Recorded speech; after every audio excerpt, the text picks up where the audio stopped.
নির্বাচনে বড় পরিবর্তনের ঘোষণা দিয়েছে নির্বাচন কমিশন। এবার থেকে সংসদ নির্বাচনে অনলাইনে মনোনয়ন জমা দেওয়া যাবে না। প্রার্থী বা তার প্রস্তাবকারীকে সশরীরে রিটার্নিং কর্মকর্তার কাছে মনোনয়নপত্র জমা দিতে হবে। সবচেয়ে গুরুত্বপূর্ণ বিষয়, যে কোনো ফৌজদারি মামলার ফেরারি আসামিকে ভোটে অযোগ্য ঘোষণা করা হয়েছে। আদালতের দৃষ্টিতে কেউ পলাতক হলে তিনি আর প্রার্থী হতে পারবেন না। ৩ সেপ্টেম্বর বুধবার আগারগাঁওয়ে নির্বাচন ভবনে এক সংবাদ সম্মেলনে এসব তথ্য জানান নির্বাচন commissioner brigadier general Abul Fazal Mohammad Sanaullah.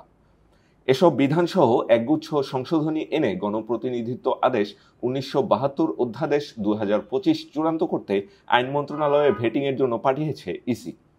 এছাড়াও নির্বাচন কমিশনার বলেন, ভোটে সেনা, নৌ ও বিমান বাহিনী যোগ করা হয়েছে।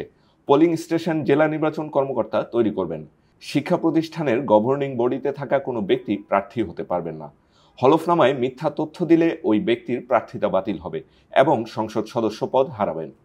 প্রার্থীর জামানত ২০,০০০ থেকে বাড়িয়ে ৫০,০০০ টাকা করা হয়েছে। গণপ্রতিনিধিত্ব আদেশে আদালতের দৃষ্টিতে ফেরারি আসামিকে ভোটে অযোগ্য রাখার বিধান যুক্ত করে আইন মন্ত্রণালয়ে পাঠিয়েছে কমিশন।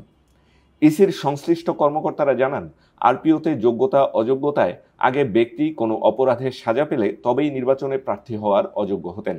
তবে নতুন এ বিধানের ফলে মামলার রায় ঘোষণার আগে শুনানিতে অনুপস্থিতির দায়ে আদালত কাউকে পলাতক ঘোষণা করলে তিনি প্রার্থী হওয়ার যোগ্যতা হারাবেন।